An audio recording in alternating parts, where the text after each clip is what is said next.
Mike Brown, the former FEMA director. Joining us here is the former FEMA director. History, I think, was very unkind to you, my friend. Very unkind. Mr. Brown, thanks for being with us. This is Michael Brown Unplugged.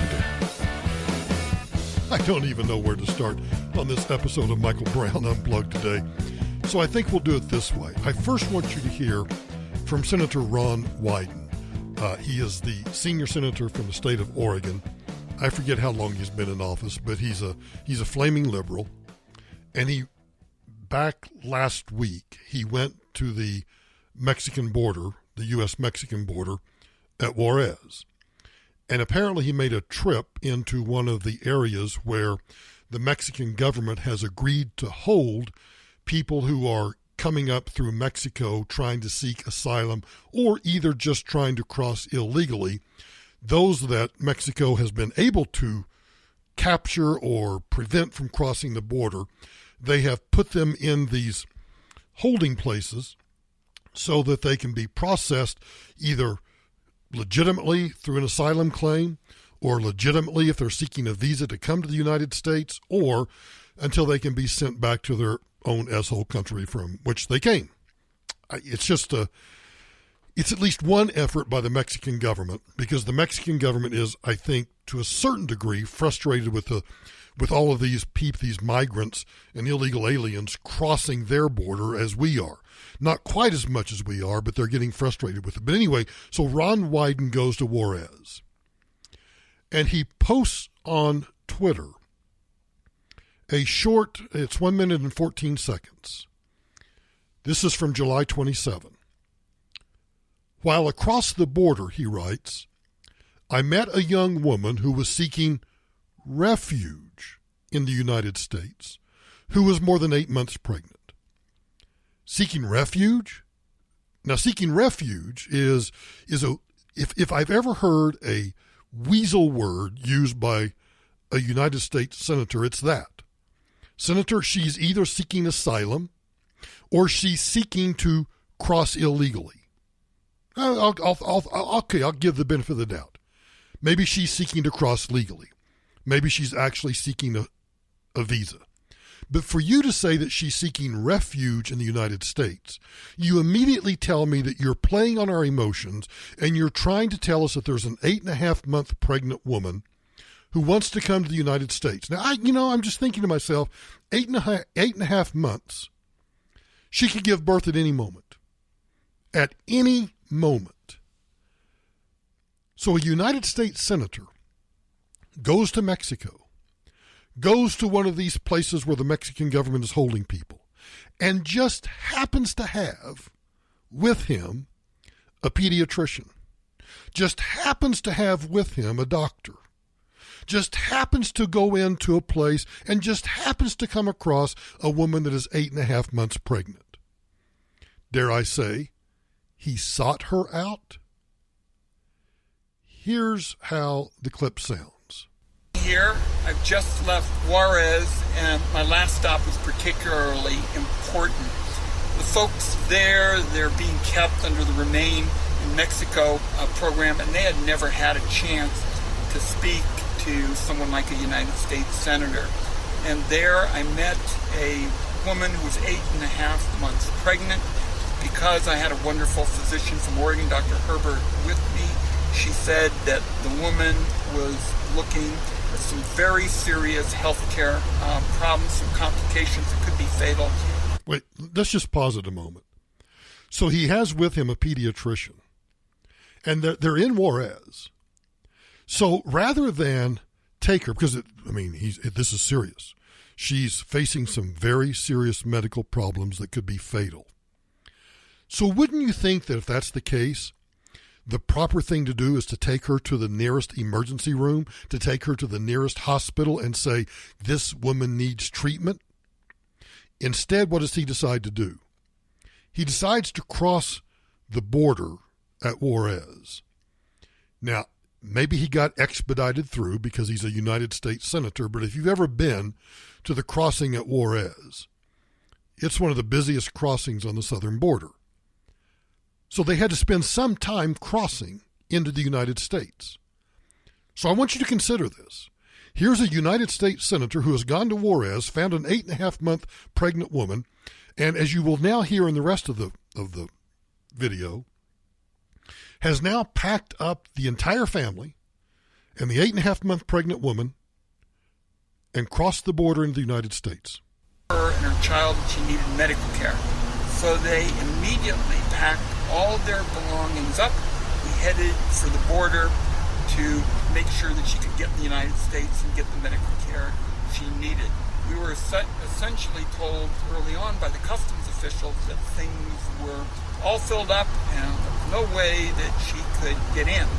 Then when they found out that I was the United States Senator, that we had a pediatrician with us, they changed their tune. Now that individual is going to be able to get the medical care that she so desperately needs. So this United States Senator brought a pregnant 8.5-month-old illegal alien into the United States so she could get medical care. And I presume so because I'm going to make a big ass assumption here, and that is that the United States Senator Ron Wyden from Oregon did not, after she got the treatment and the kind of prenatal care that she needed to at least stave off any immediate danger, I'm going to guess and make this big ass assumption that he didn't then put her and the family back in the car and take them back to the holding place in Juarez. No, they took them somewhere so that she could have her baby. The United States is one of only 2 developed countries in the world. The other is Canada, and even Canada has some restrictions that we don't.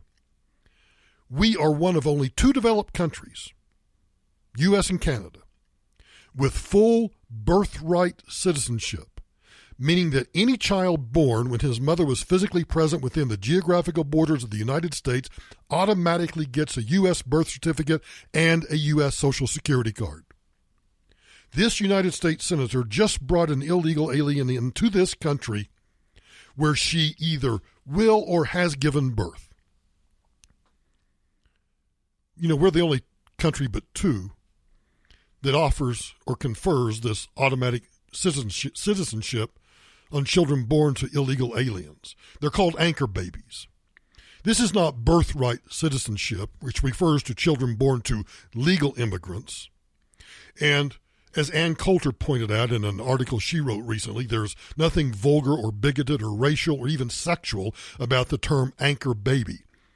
It's a boating metaphor.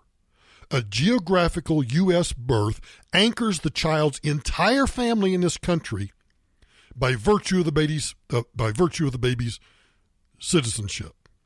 Now you might ask, what are the other 2 countries that grant citizenship to anchor babies? Canada and Tanzania.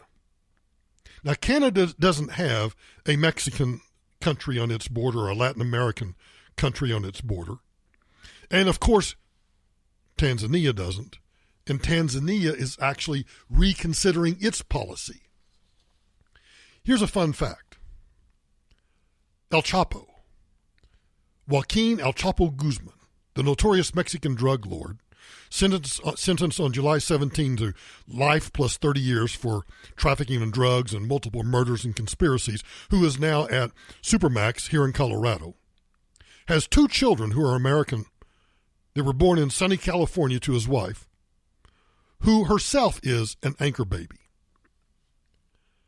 So this United States senator has now brought into this country a woman who is going to give birth or who has given birth, that baby will now become an anchor baby, and that family will not be subject to deportation. That child will now have a U.S. birth certificate, have a Social Security card, and that baby will now be entitled to all of the welfare benefits that a child that is born into poverty, as this child will be, is entitled to under our social welfare safety net. You can look up Ron Wyden, W-Y-D-E-N, if you want to email his office or call his office or anything else. But I was stunned by this. This is the extent to which these Yahoo members of Congress will now go to play on people's hearts. I got to tell you, this does not touch my heart at all. You can call me a cold-hearted SOB. But you know what I think? The proper thing for this United States Senator to have done, because he obviously went looking for a case, because he had with him a pediatrician that he had brought from Oregon all the way down to Juarez. If they had truly been concerned about the health and safety of this mother, they would have taken her to a hospital in Juarez. Yes, there are hospitals in Juarez. They may not be up to our standards, but imagine you're in the United States. Let's just say you're in Denver, Colorado. You're having a troubled pregnancy. You're in Denver. You're in the city and county of Denver. Lots of hospitals. A United States Senator shows up, and you tell the senator, yeah, I got some prenatal problems. The baby's at risk. I really need some health care. The senator says, hey, get in the car. Let me help you. And instead of taking you to the nearest hospital in Denver, they pack you up in the car and they drive you 100 miles south to Colorado Springs. That's in essence what this U.S. Senator did. And I'm supposed to feel sorry for this woman? No. You know what I feel sorry for? I feel sorry that Senator Wyden is such a dumbass that he thinks that we don't see through what he just did. Let's go back to Ann Coulter's article. She says that in her article, why would any country make the calculated decision to reward illegal immigration by granting the full privileges of citizenship to the children of illegals or foreign visitors who arrange to have the births take place on its soil? Now, when she says arrange to have the births take place, you know there is such a thing as birth tourism, where people who lawfully come into this country with a visa, tourist visa, they're just traveling, but they time the vacation so that the child they're about to deliver is born in this country and now is entitled to a U.S. birth certificate, a U.S. Social Security number, and is entitled to a U.S. passport. And if they take that child home, the child now has dual citizenship. So in the article, Ann Coulter asks this question, or makes this statement, I should say. As a matter of fact, she says, we didn't make such a decision to allow the children of illegals or foreign visitors who arranged to have the births take place on its soil. We didn't make such a decision. Did you ever wonder how we got to have birthright citizenship? The late Supreme Court Justice William Brennan invented the anchor baby policy out of whole cloth and snuck it into a footnote of an opinion written in 1982. Oh yeah, this bedrock principle of birthright citizenship that they on the left claim is who we are, dates all the way back to Jeffersonian days. No, I'm just kidding. It dates all the way back to the Reagan administration in a footnote that was not even part of the Supreme Court's decision. It didn't have the force of law, but today we act as though Brennan's footnote is the law of the land for no other reason than just sheer ignorance and out of fear of being called a racist. The U.S. Congress, the U.S. Supreme Court never debated, never approved the idea that children born to mothers illegally present in the country should automatically become citizens. So here's the big point you ought to remember. Any president, including Donald J. Trump, and any Congress, including the Congress that, when they finally enjoy their 6 weeks off for Labor Day, come back into session, any president or any Congress could simply state that children born to illegal aliens are not citizens. You know, if only we had a president. Yes, I'm being critical of Donald Trump. If he really wants to set the left on fire, if he really wants to motivate his base, he should just issue an order that says this administration will no longer recognize birthright citizenship. Oh, and let the Congress go apoplectic. Let the left go apoplectic. Because what they'll have to do is they'll have to sue. And, of course, I'm sure they'll get an injunction from the Ninth Circuit or someplace else.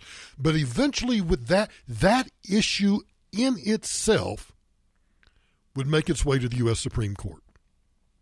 Or maybe the United States Congress, but who am I kidding, might act on it and say, no, we're not going to allow that anymore. Now, it's not going to happen because the Democrats control the House of Representatives, but put the issue in the forefront. Draw the line in the sand. Why hasn't the president done this? He has been so willing, calling out Baltimore, calling out everybody, anybody and everybody. So here's what I would absolutely love. I'd love for somehow word to get to President Trump that anybody has pointed out, maybe Ann Coulter's article will do it, daring him to stand up and say, you know what, this isn't the law of the land. This isn't a footnote. This isn't a footnote that has nothing to do with Supreme Court decision, has nothing to do with legislation passed by the Congress, and let the fight begin. I'll be right back. So welcome back. Yesterday I talked about the 9/11 Victims Fund, and I asked all of you, to go to the Facebook page, facebook.com/Michael D. Brown, and ask to join the discussion group because I have posted a question there about what you thought about my comments about the 9/11 Victims Fund. And I want to renew that request because many people I've noticed that some people, even in people I've spoken to, sometimes don't get to the podcast on the day that it is uploaded. They don't listen to it until maybe a day or two afterwards. So if you missed Monday morning's podcast, I talked about the 9/11 Victims Fund and kind of I don't want to call it disinformation, but the focus has been on first responders. And the 9/11 Victims Fund is about a lot more than just first responders. And I really want to know what you think about my commentary about that. So facebook.com/Michael D. Brown. Ask to join the discussion group because we don't just let anybody in there. We only let good people like you in there. And I really would like to hear your comments. But I want to go back to the 9/11 Victims Fund for just a moment because the president, in a Rose Garden ceremony, signed the legislation that reestablishes and reauthorizes the 9/11 Victims Fund, and when he was doing it, said this: I was down there at ground zero, he said, let me quote it verbatim. I was down there also, but I'm not considering myself a first responder, but I was down there. I spent a lot of time down there with you. Well, MSNBC and CNN falsely suggested that Trump was never at ground zero and that this was another one of his lies. Now, I found it fascinating in particular that MSNBC did so. CNN, I expected. But the reason I found it particularly interesting that MSNBC did is because MSNBC is owned by NBC Universal, which of course is NBC News. So let's go to the Wayback Machine. Here's a report from NBC. See if you don't even have to recognize the voice. They tell you who they're talking to.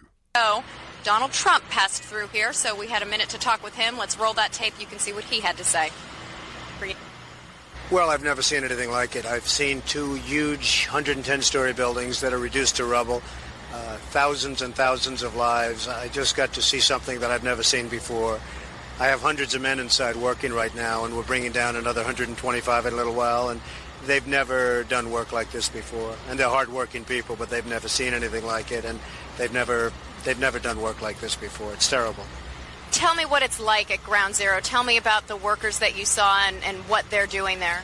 Well, not only is it devastation, but it's very dangerous because every few minutes a whistle would go off and everybody would just run because you have all the buildings around it, which are in such a weakened state that people just don't know. And so they just have to take off. And then they come back and they're working under 50-story buildings that you don't know if they're going to fall down. So it's a terrible thing for the workers, and it's a terrible thing for the world, really. How have you spoken to any of your men? Do you know how they're reacting to this? Because emotionally, this must be so incredibly difficult. Well, there are a lot of them, but they've never seen bodies like this. I mean, the bodies all over. The great thing is when they find somebody that's alive, like the 5 firemen that they just found a little while ago. So that's the great thing, and that's what they're all striving for. But generally speaking, that's not the case. So they are working very, very hard, but it's a very depressing situation for these folks. As you walked around and as you saw the piles of rubble, there are thousands of families out there who are hoping that someone might be in a pocket somewhere, still alive, still breathing, waiting to be dug up. As you assessed that damage from your perspective, do you believe that's possible? Well, I would certainly not want to be the one to say it's not possible. Certainly it's a tough situation, but you can't give up hope because there's always hope. I mean, the 5 men, I'm sure their families thought that they probably were gone, and now they walk in the door. A couple of them walked away after they were dug out. So there probably are some more people in there, and therefore you can't give up hope. What do you think about that? Do you think NBC ever thought about, hey, before we go out and claim that Donald Trump was never there, how about we check our archives just to make sure that we don't have any tape of Donald Trump being interviewed by our news organization just a few blocks from Ground Zero, 2 days after the attacks? How about we do that? But that's the extent of Trump derangement syndrome. The president says something in the Rose Garden as he's signing the 9/11 Victims' Compensation Renewal, talks about and says, I was down there also, but I'm not considering myself a first responder, but I was down there. I spent a lot of time down there with you. And in fact, even sending some of his own construction crews down there. I find it alternately hilarious and pathetic. This is how bad journalism has gotten in this country. MSNBC and CNN falsely suggest that Donald Trump was not at Ground Zero after 9/11, but pictures, videos, German news outlets, and even MSNBC's parent news outlet shows otherwise. Trump derangement syndrome is really, really bad.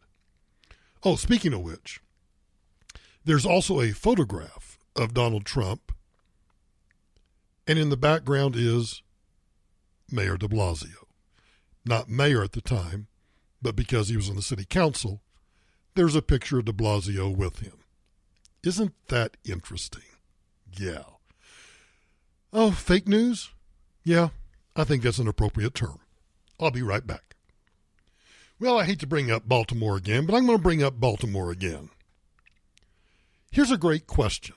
A housing and urban development official, Lynn Patton, she's the HUD regional administrator in Baltimore, was on Fox News in which she announced that Baltimore, and in particular, Elijah Cummings' district, received $16 billion in HUD grants in 2018 alone. Where did the money go? $16 billion? And Elijah Cummings' district looks like it does? The rat-infested, trash-covered district? This administration, and I want to say this expressly to Mayor Young and Michael Steele and Al Sharpton, who today called out the president and said, let President Trump put his money where his mouth is. Well, boys and girls, I have a message for you. Oh, she said, well, boys and girls, that's my line, and I get in trouble when I say that. President Trump has given $16 billion in 2018 alone to Elijah Cummings' district in federal grants. We have given more money in homeless funds to Baltimore than the last administration. We have given more money in community development grants than the last administration to Baltimore. My question to you guys is this. What are you actually doing with the money so that it benefits residents in the community for once instead of deep pocket crooked politicians? And I know we're going to get into more. And we should ask that about almost any federal spending. All federal spending we should be asking, and we have inspectors general who should be asking the question, is the money being spent properly? You know, the Baltimore Sun confirms that they received just under $15.7 billion in grants, benefits, and assistance in fiscal year 2018. So the question really is, I got to tell you, Lynn Patton is exactly right. What are you actually doing with the money? $16 billion in fiscal year 2018 alone for homeless and other welfare programs. What do you have to show for it? This proves my point. This just proves my point that most of the federal spending that we do is going to, and here's how it works.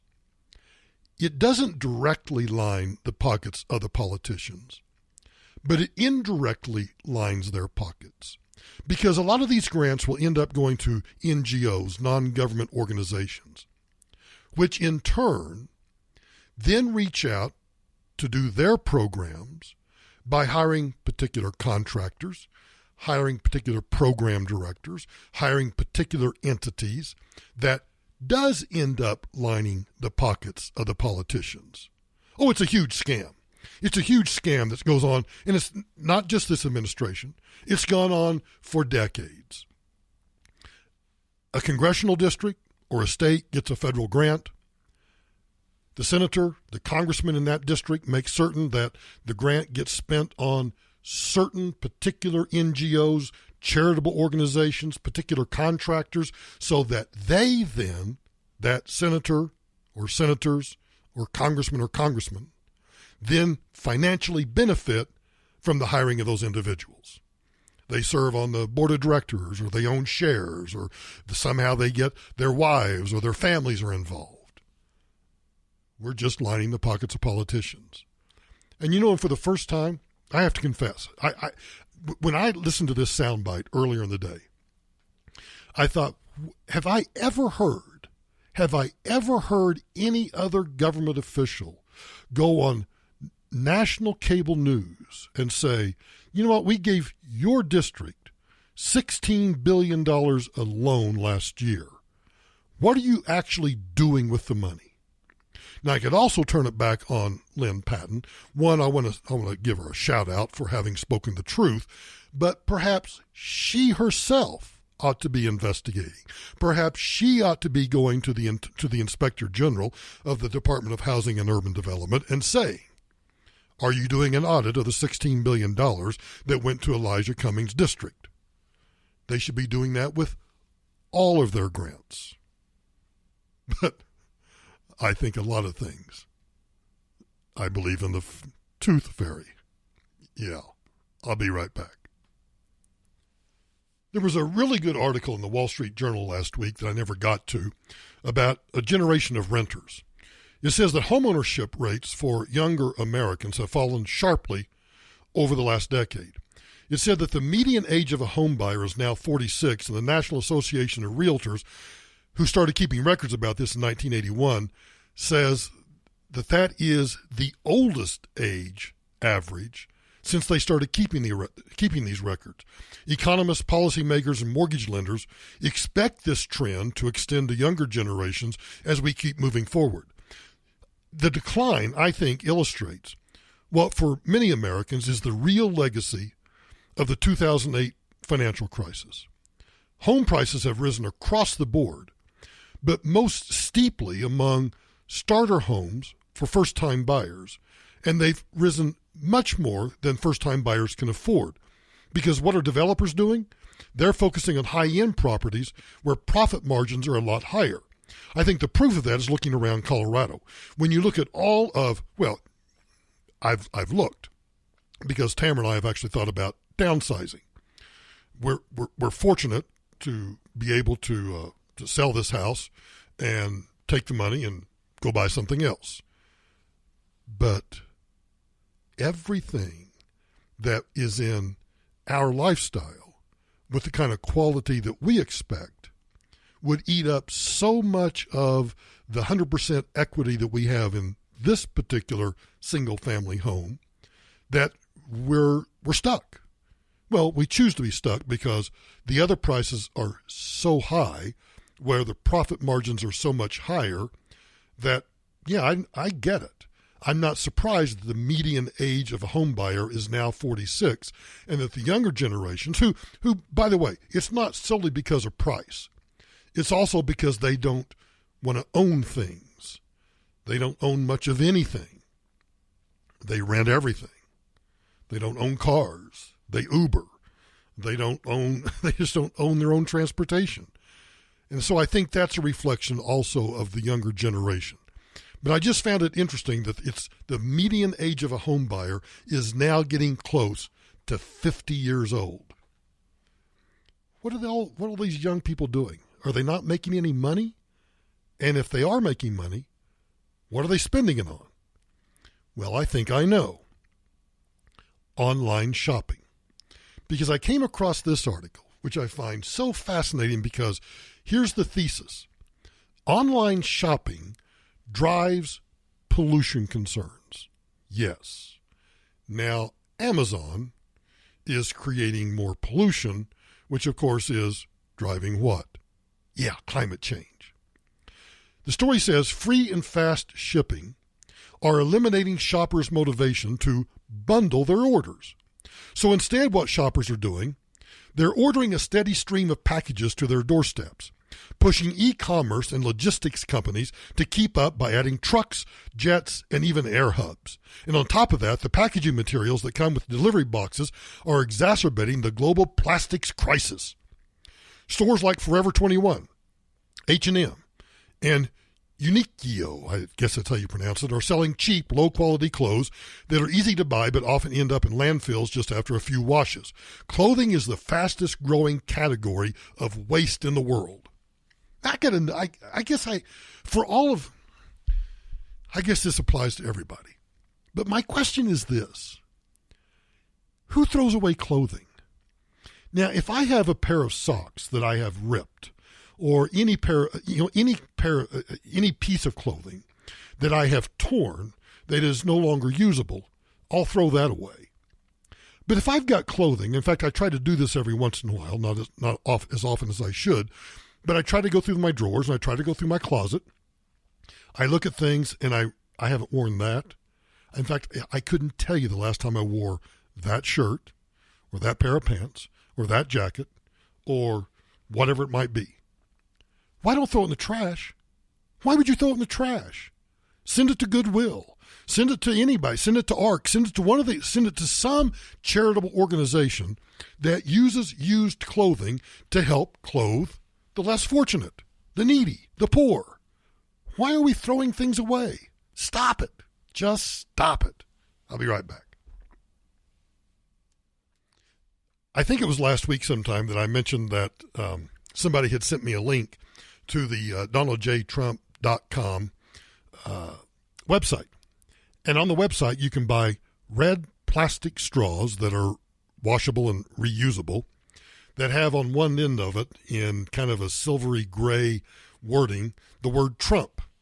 And I laughed about how I'm going to order some of those because I'd like to be able to, when I go to a restaurant that has plastic straws or, they give me some, holier than thou attitude to it about how bad plastic straws are. Well, I can take one of these Trump straws and I can lay it across my dirty plate so when they come to pick it up, they'll see the plastic straw and they'll see Trump on it. It'll just irritate people. And you know me, I like to irritate people. Well, two things I want to say about it. I spoke on Saturday night to the Huerfano County Republican GOP Lincoln Day dinner down in Levita. Great group of people. Had a blast. Well, in addition to my speaking fee, for which I'm grateful for them paying it, they also had a couple of gifts for me. They had a Taco Bell gift card, but then they had a package of plastic straws. And in fact, I have one right here in my glass that has Diet Coke in it. Excuse me a minute. Sip, sip, sip. That's good. Good. Well, when they gave me the gift, they said that they had heard me talking about the Trump straws on the podcast. I have since discovered the origins of the Trump straw. Politico has the story. Inside Donald Trump's brilliant and sinister merchandising operation. Here's how the story begins. Now, I want to focus just on the straws because I love this story. Brad Parscale had just boarded a JetBlue flight earlier this month when the paper straw he was using ripped in half. As he tried to keep his iced tea from spilling onto his suit, the annoyed Trump campaign manager tweeted that he was, quote, so over paper straws. Prodded by his wife not to leave it at that, Parscale emailed his staff from the air with an idea. Let's sell plastic Trump straws. In short order, the campaign sent an email to supporters with the subject line, making straws great again. By the time Parscale had landed in Florida, the presidential straws were already in production and an advertising campaign was up and running. The first batch sold out within hours. Now let's just stop there for a second. These are the kind of people that Donald Trump has around him. Here's a guy sitting on an airplane. PO'd because his paper straw that JetBlue gave him tore in half. He's mad because his iced tea's about to spill onto his suit. And he thinks to himself, or he tweets that he's so over paper straws. His wife sees the tweet and says, whoa, whoa, whoa, whoa. Don't just leave it at that. Why don't you sell plastic straws? So using the plane's Wi-Fi, he emails his staff and gives them the idea with the subject line, making straws great again. And the story says that by the time he landed in Florida, the straws were already in production and an advertising campaign was up and running and the first batch was sold out within hours. Politico says the ploy was part of a strategy to stoke and validate the grievances of Trump's base. Well, of course they have to put it in those terms, right? Plastic straws are not a grievance to me. I mean, paper straws. They're not a grievance. They're an annoyance. And it pisses me off when people holier than thou tell me that somehow I'm destroying the environment or killing turtles. By the way, I was told in Levita there are no Orfano County turtles that I would be killing through the use of the plastic straws. So this is how subtly organizations, journalistic organizations like Politico, get in their little digs. The ploy was part of a strategy to stoke and validate the grievances of Trump's base and then turn them into hard cash. The story continues. The effort centers around novelty merchandise items. The re-election campaign has been hawking on its website, including pencil neck Adam Schiff T-shirts, lampooning the Democratic congressman and Trump antagonist as a clown. I Spy Trump tees and tanks depicting the commander-in-chief being snooped on by former President Barack Obama and most recently, of course, the plastic straws. Do you know the straws, which are usable and recyclable, are a cash cow, generating more than... Now, this is Wednesday, July 31st for this podcast. The straws have been on sale since the 19th. 12 days. How much money, how much revenue or sales do you think the red Trump plastic straws have generated since they went on sale on July 19? $456,000. Now you tell me, other than maybe Kamala Harris's thing about, when she said to Joe Biden about she was that little girl that got bussed and when she was in California and she had the T-shirts ready to go. I thought that was pretty clever. I thought it was a little cynical, but I also thought it was pretty clever. But this, I think, is brilliant on their part. Order your straws at DonaldJTrump.com. I'll be right back. I know that our society is very, very polarized, and most of the polarization is around ideology. Those on the left have gone so far to the left that they really are Marxist, fascist. They're really anti-individual liberty. And those of us on the right are just clinging to the middle, trying to keep the country from going off the deep end. And the more we have to push against this pull to the more we have to pull against this almost push and pull to the left, the more strident sometimes we have to be. But when ideological differences start to invade the realm of science, I think that's where we probably need to draw the line. Well, on November 10, 2018, there was a controversy that erupted in the field of sex science.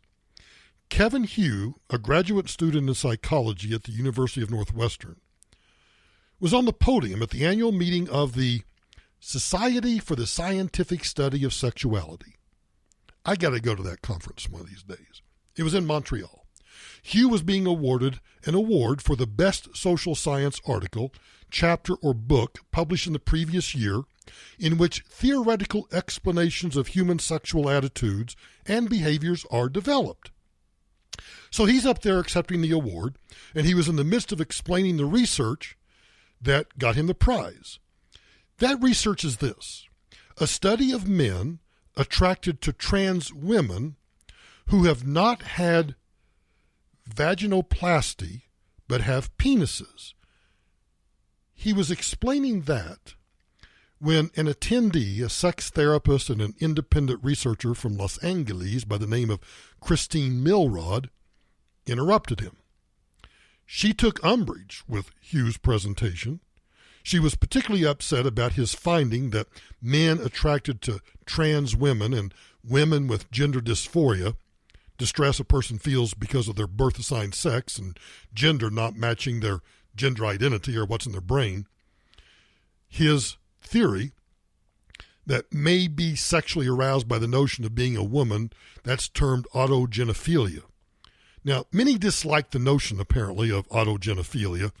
I got to study it more, I guess, because I'm bewildered by it, because they feel it insults and degrades trans women by suggesting that their transition from male to female was to somehow fulfill a sexual fetish.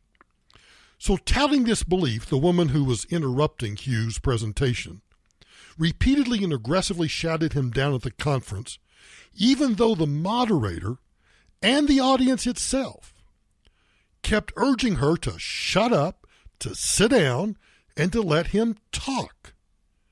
Well, apparently, this would have been a minor incident, but what the Society for the Scientific Study of Sexuality, the SSSS, what they did next is the real controversy. 5 days after this incident, the organization issued a statement that expressed concern, not about the woman who was interrupting the speaker, but expressed concern about Hugh's, the speaker's presentation. Here's what the Society for the Scientific Study of Sexuality, here's what their statement said. The SSSS Executive Committee is aware of past and more recent incidents of language and behavior that has made transgender persons and other attendees feel unwelcome, unsupported, marginalized, or attacked at our annual meetings. We apologize. We want to assure all members and attendees that we fully support you and stand with you. We are trans allies. Seriously? So they're adopting the Orwellian position that if you say something, even in a scientific context, even in the presentation of a peer-reviewed scientific article at the society for which you produced and published the article, if you say anything that might offend somebody in the audience, you're the troublemaker. So now I guess we need to come to grips that ideology and Orwellian what's the word I'm looking for? Or the whole concept of Orwellian language has now invaded science. And if it's invaded, the Society for the Scientific Study of Sexuality, the SSSS, if it's invaded them, why can't we also argue that this is the same kind of invasion that has invaded the climate change scientific community? Everything is now about ideology. If we start destroying science because of ideology, we destroy the ability of humans to progress. That sounds pretty radical, doesn't it? But I believe it. Science should be that one vestige of objectivity, of putting out a thesis and testing the thesis and not having to be concerned about you might offend somebody by the results. Good grief. Hang on, I'll be right back. Let's talk about California's ethnic studies model curriculum. You've heard me talk about cultural Marxism before. Well, cultural Marxism is not a tool that you build anything with. Cultural Marxism is a wrecking ball that is only used for demolition. And a case in point is this ethnic studies model curriculum that's been produced by the Education Department in California. According to the Wall Street Journal, it says, ethnic studies is described in the document as, quote, the interdisciplinary study of race, ethnicity, and indigeneity. I don't know, whatever the hell that is. Indigeneity. Indigeneity. With an emphasis on experiences of people of color in the United States, close quote. But that's not all it is. It is the study of intersectional and ancestral roots, coloniality, hegemony, in a dignified world where many worlds fit for present and future generations. It is the ex-disciplinary, loving, and critical praxis of holistic humanity. Yeah, somebody explain to me what that means. In short, it's just a bunch of dumbassery.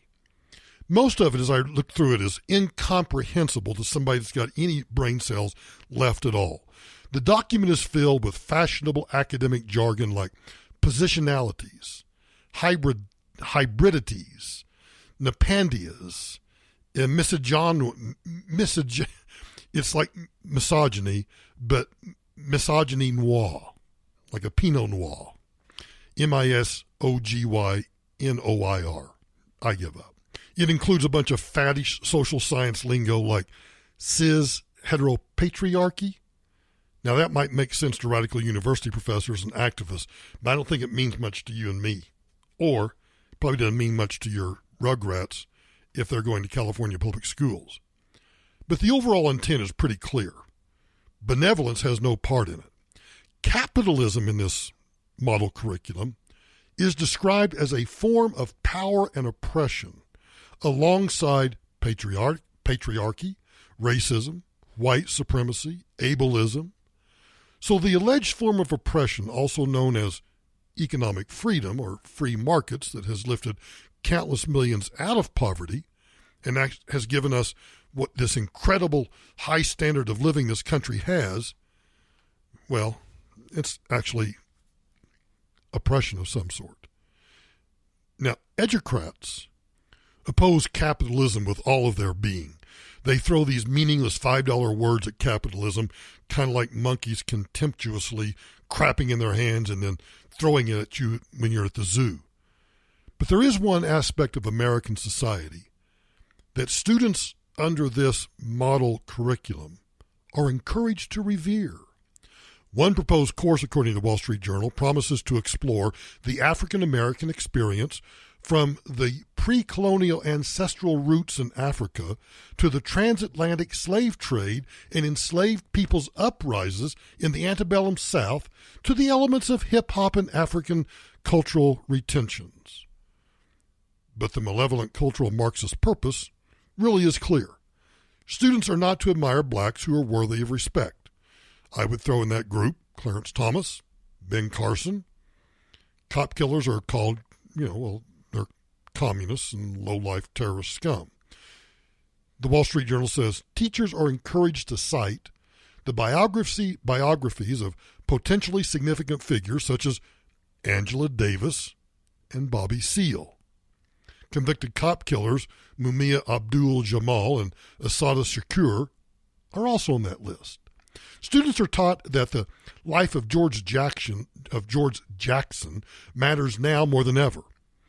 Jackson, while in prison, became a revolutionary warrior for the black liberation and prison reform movement.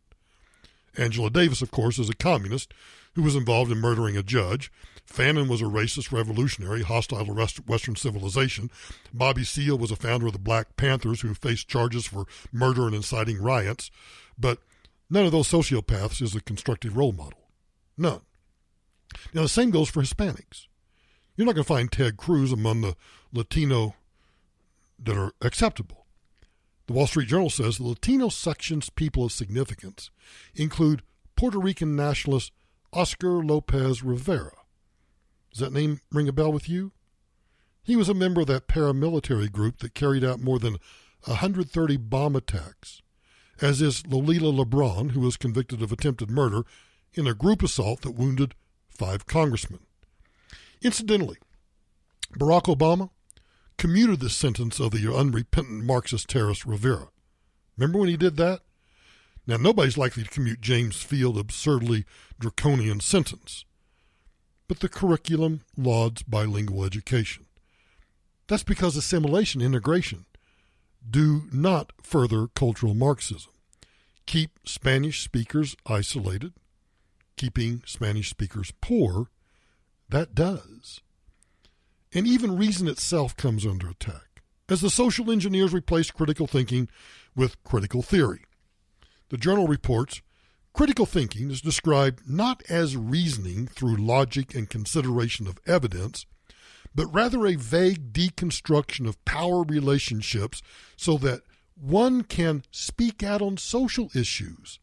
Thinking critically requires individuals to evaluate phenomenon through the lens of systems, the rules within those systems, who wields power within systems, and the impact of that power on the relationships between people existing within systems. Systems this, systems that. You know, one course is entitled, I have yet to figure this one out. I wasn't good at either one of these. One course is entitled Math and Social Justice. Now, I don't think you can have both.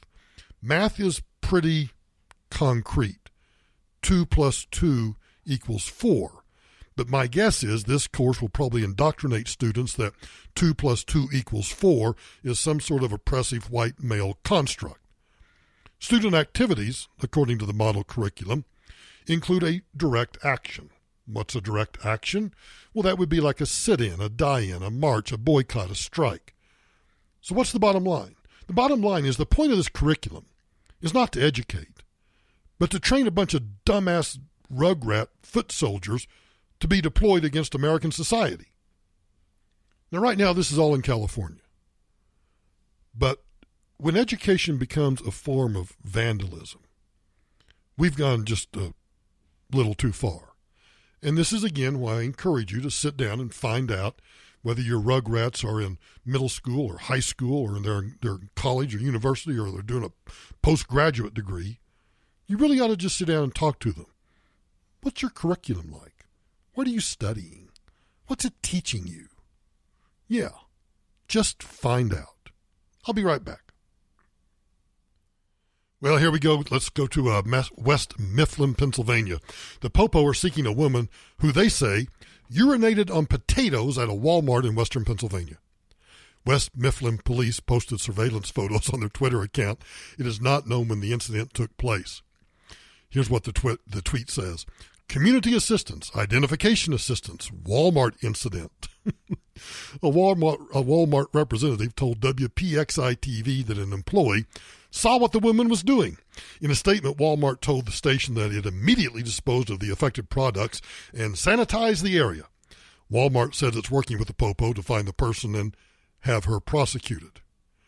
In Texas, sheriff's deputies are investigating after a video surfaced on social media depicting a teen urinating on a shelf at a Walmart store. Now, are we having a new social media viral thing going on here? Remember when people were licking ice cream from freezers at Walmarts in Texas and Louisiana? Are we now supposed to go into a Walmart and piss on the potatoes? Man, we live in a bizarre world. A bizarre world. Along the same lines, I used to get mad about all the tamper-proof stuff. Like it took some sort of, engineering feat to open packages. Maybe I should quit griping about it. We got people pissing on potatoes, and now it looks like we got one more thing to worry about. There's this mother that's urging shoppers who purchase products at Walmart to double-check. Poor old Walmart. He can't catch a break. This mother is urging shoppers that purchase products at Walmart to double check if any of the items have been tampered with before purchasing them, because her daughter discovered her conditioner bottle contained Nair inside the product. Now, if you're not familiar with Nair, that's a hair removal product that works by breaking the bonds of the keratin moles in the hair, which makes it easier for hair to be wiped away easily without using a razor. According to Taffy Joe Timms, her daughter bought Pantene Pro V shampoo and conditioner at Walmart in Richmond, Virginia. Ashley quickly began to panic when she saw heavy chunks were falling down to the floor. Realizing, now I don't know how she realized this, but she realized that somebody had mixed in Nair in her conditioner bottle. The mother shared a picture of the girl's shower, which shows Ashley's hair stuck on the walls. When they opened the bottle, they found the product was ugly pink color instead of the traditional white color that Pantene conditioner should be. They contacted authorities, stated they will be reviewing camera footage and investigating the incident, but unfortunately for Ashley, after a consultation for extensions, they just ended up shaving her hair instead because her hair just kept falling out. Now, I don't know about you, but this is really pathetic. I get that the whole tampering with groceries is at a record high now, but really putting stuff in conditioner? So now you got to check and see, is there one of those little seals in it, that you unscrew the top? So do you have to go through the grocery store now with like a black light to see if there's any urine on the veggies? And you have to unscrew the caps of everything before you buy it? My gosh, it's nuts out there. Okay, so I had to look this guy up. Charlemagne, T-H-A, God, capital G-O-D. Charlemagne, the God. According to the quick Wikipedia thing, Leonard Larry McLevy, known professionally as Charlemagne the God, is an American radio presenter, television personality, and author.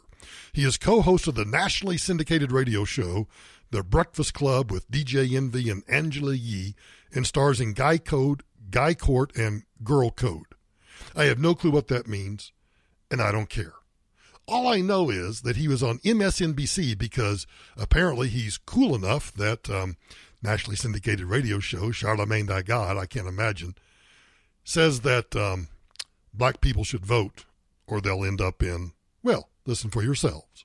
The American voter. Because the American voter, all of us, or anyone who tuned in or read a paper knows what the president said about Elijah Cummings on Saturday, Sunday, and now today. And the GOP has basically said nothing.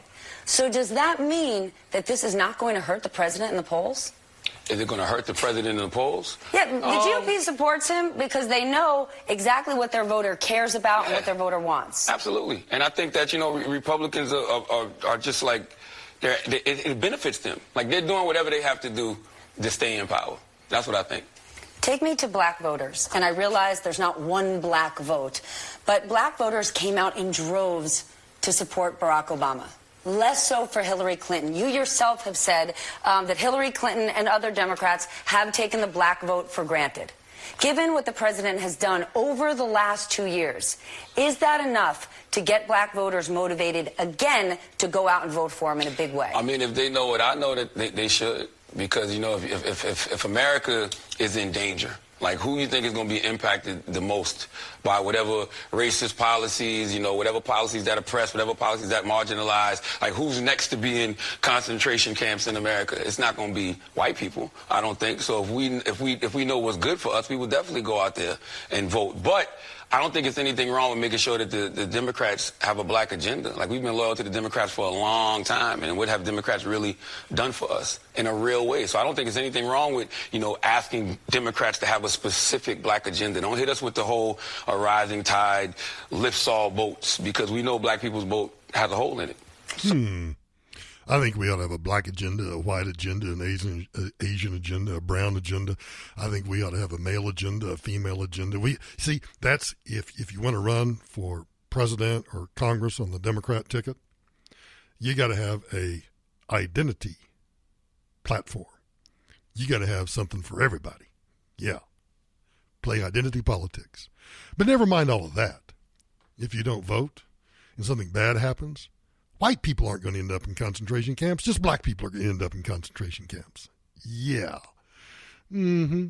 They've got a, well, I can't say that. They have a, shall we say, a fascination. They've got a fascination about concentration camps. Do you suppose any of them really know about concentration camps? What they were really like? What they were used for? Do you think that, like Charlemagne, the god, do you think he knows what concentration camps are? Because he says black people should vote or they'll end up in concentration camps. My gosh, I'm sick of this crap. Ugh, hang on. Taxpayer relief shot time. High Point, North Carolina. This evening after investigators say the woman shot a man who was charging at her with an axe. And that's not even the most bizarre part of this story. WFMY News 2's Ben Smart learned hours before that same man was in a standoff with High Point police. It's quiet now on Hickory Lane, but neighbors say law enforcement swarmed this street last night until 3 o'clock this afternoon, blocking off streets, removing bags of evidence from this home.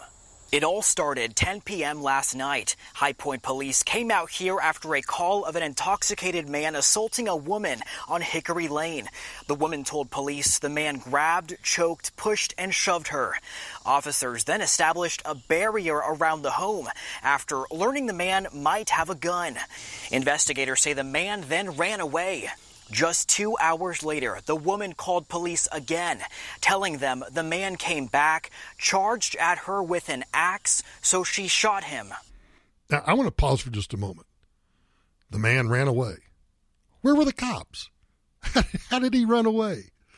And then he came back and came at her with an axe. Officers rushed back to the home, finding the woman and her daughter safe. The man was found dead in the backyard. Neighbors say the entire situation is disturbing. It was a lot. It was a lot. The tactical team was here. They were everywhere. Police was everywhere around the neighborhood. High Point police say the investigation continues today. Detectives talking with witnesses, collecting evidence, trying to get to the bottom of just what happened here early this morning. Reporting in High Point, Ben Smart, WFMY News 2. Now, at this point, police have not shared the man's name with us. That's because they're still trying to contact his family. The woman has not been charged with a crime. And probably will not, don't you think? So somebody's coming at you with an axe. Yeah, I think shooting that thug dead is probably a legitimate use of self-defense.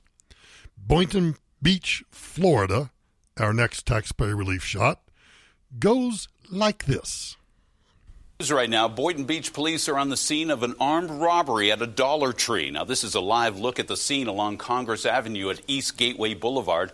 Officers say they saw the suspect walking toward Publix. Shots were fired, and an investigation is now underway. Now, Publix is closed along with many other businesses and restaurants in the Boynton Lakes Plaza.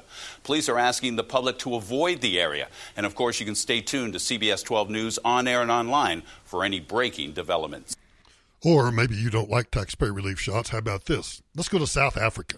2 men have died in mob justice attacks in New Brighton, Port Elizabeth, within the last 24 hours, Eastern Cape police said on Tuesday. The first man died on Monday after residents accused him of being a robber, according to Captain Andre Batige. Officers rushed to Stofla Street after receiving reports of a vigilante murder. On arrival, a group of persons were found standing around the burning body of Sinthemba Gwata, he said. Next to him, a burnt toy gun and rocks were found. Betji said nobody at the scene was willing to say who had killed Gwatwa, but allegations were made that the 23-year-old had robbed people before he was killed by a group of residents. Sinthemba had head and bodily injuries, and his body was burnt using tires by his attackers. You see, burning tires, that's the preferred form of mob justice in South Africa. Then on Tuesday morning, officers found a group of people standing around the burning body of another man on the corner of Mblini and Sidili streets. He was later identified as 29-year-old Manla Charles Hashi. They attempted to block the police members from approaching the deceased, but the popo managed to break through the crowd and secure the crime scene. Nobody at the scene was willing to say who killed him. He was found with head and bodily injuries also. His body was burnt using tires. Yeah, South Africa. Ever since, well, let's just say South Africa, descending into an S-hole country. Hey, thanks for listening to this episode of Michael Brown Unplugged. Remember, you can find us, you can download us any place you can get podcasts, iHeart, iTunes, Downcast, any form, or you can go to the website, michaelbrowntoday.com. You can listen to us on Spreaker by going to michaelbrowntoday.com. And don't forget about yesterday's podcast about the 9/11 Victims Fund. Go to the Facebook page, facebook.com/Michael D. Brown. You have to like the page, then ask to join the discussion group. And I've asked you what you thought about the 9/11 Victims Fund. I would call it kind of a tirade that I went on because of misreporting by the media. I'd still like to have your comments. Thanks for listening. Talk to you tomorrow.